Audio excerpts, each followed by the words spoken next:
Alam niyo ba, malaki ang nagagawa ng pagba-vlog natin.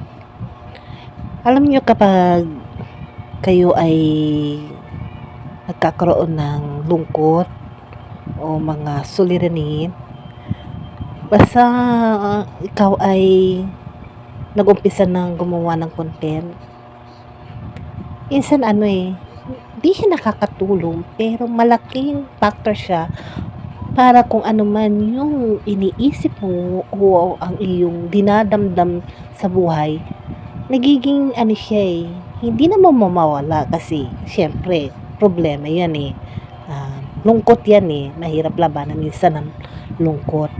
Pero pag gumawa ka na ng content, oo nandiyan siya pero parang nalilibang ka somehow. Alam niyo ba yun? Hindi naman mawawala yung mga trials sa buhay pero may binibigay siya sa atin na para tayo ay kumalma kung ano man ang ating mga iniisip, mga kinalulungkot sa ating buhay. Tulad ko, siyempre, hindi naman tayo umabata at marami rin tayo nakikita mga pangyayari sa ating paligid na medyo talagang hindi maganda.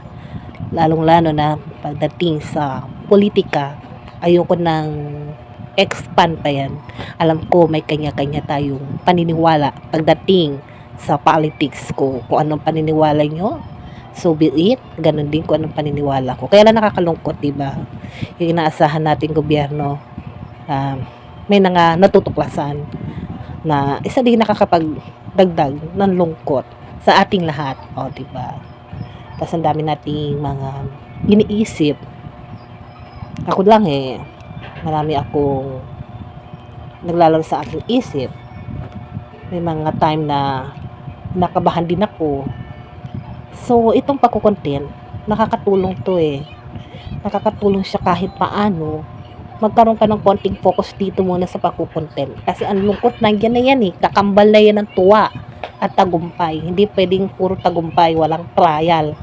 So ito, pag ganito meron akong dinaramdam at meron akong na iniisip, minsan nakakagawa ako ng content para ako ay malibang, content na para ako ay magkaroon ng kahit paano ay konting lakas sa sunod-sunod nating mga malulungkot na nangyayari sa ating buhay.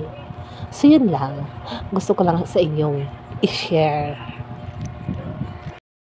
Kayo, ano sa tingin ninyo? Katulad ko din ba kayo na makakatulong ito para tayo ay malibang, ma-relax? Kasi ako yun So hopefully, ang ating pagko-content ay talagang malaking bagay para tayo ay lalo pang maging matatag, maging lalo masaya, kahit napakarami nating problema sa buhay. Diba? Paano ba yan? Nakagawa na ako ng isa namang content. Gawa na rin kayo para kayo may libang.